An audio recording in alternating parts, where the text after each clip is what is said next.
It's enormously incredible. We have to really thank Hashem for the place we've been placed in the world. Number one. We Jews are on top of the world. Number one.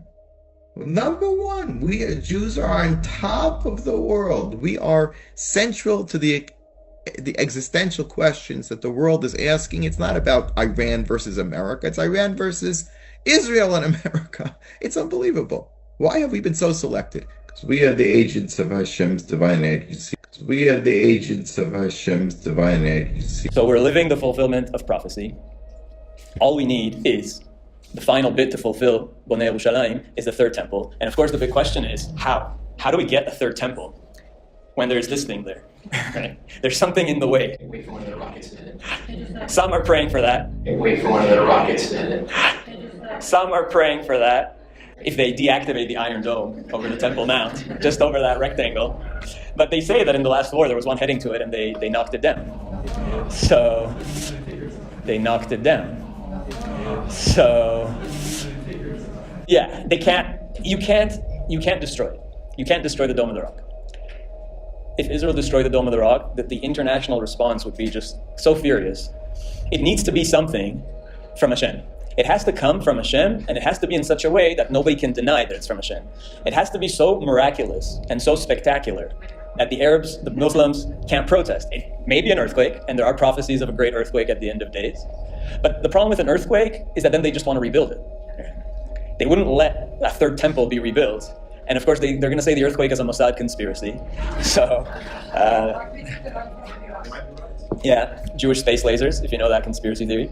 So it has to be something else. And I believe that's why our sages said long ago that the third temple won't be built by human hands. It's going to come from Hashem. Mikdash Hashem konenu yadecha. Right? We say in the Song of the Sea, Machon leshivtecha pa'alta Hashem. You, Hashem, created your final resting place. You created it. Mikdash Hashem konenu yadecha. You create, your own hands created the final Mikdash, the final temple. Right? We say Az Yashir Moshe. What does that mean, Az Yashir Moshe? Why is it in the future tense? Then Moshe will sing. Because it was a vision for the future. It was a vision for the end of days. So for the end of days, Mikdash, the final Mikdash, konenu yadecha. Your hands will build the third temple. And you've all heard this before, that the third temple will come like a spaceship from the sky.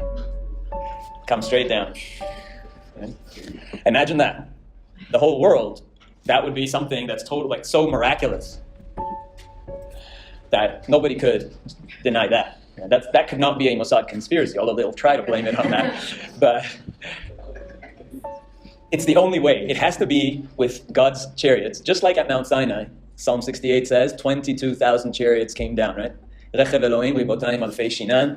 chariots of God, 22,000 came down at Mount Sinai. It has to be the same way. It has to be angels, 22,000 chariots of angels coming down, or more, with the third temple, straight from the sky. And today you're hearing more and more UFOs. Now the government is admitting that there's UFOs, UAPs. People are starting to talk about things coming from the sky. What are these UFOs? What is that? This is preparation. Okay? Hashem is slowly preparing us for things coming down, inexplicable things coming down from the sky. It's going to happen so that it doesn't shock us too much. So that when it comes, it's like, oh yeah, I've seen that in a movie. Like that's makes sense. I heard it in the shiur once. It makes sense. So I think this is where we're heading, that the third temple has to come down from the sky. And the Zohar says, this is the secret of the phrase in Psalm 122, that Jerusalem is Ir shechubrala yachdav, a city that is united as one, that is connected, joined together as one. What does that mean? Right, we've read this many times, right? Jerusalem is the city, Ir shechubrala yachdav, that's united into one. The Zohar says, you know what that means? It means that in the end of days, that stargate, this portal right here will open up, and heaven and earth will meet. And the heavenly Jerusalem and the earthly Jerusalem will become one. That's what it means, Ir shechubrala yachdav. The heavenly Jerusalem will descend down into the earthly Jerusalem. The third temple is already there. It just needs to come down. That's the meaning of Psalm 22. The upper and lower Jerusalem will fuse together. Yeshayahu says Mashiach's power is with the tongue. He will slay with his lips, with the breath of his lips and with his tongue. And Mashiach is within all of us. Because we're all one, right? Don't forget, we're all interconnected. Kol Yisrael aravim zeh b'zeh. We're all one soul. We're all part of the Or Ein Sof. So where's Mashiach?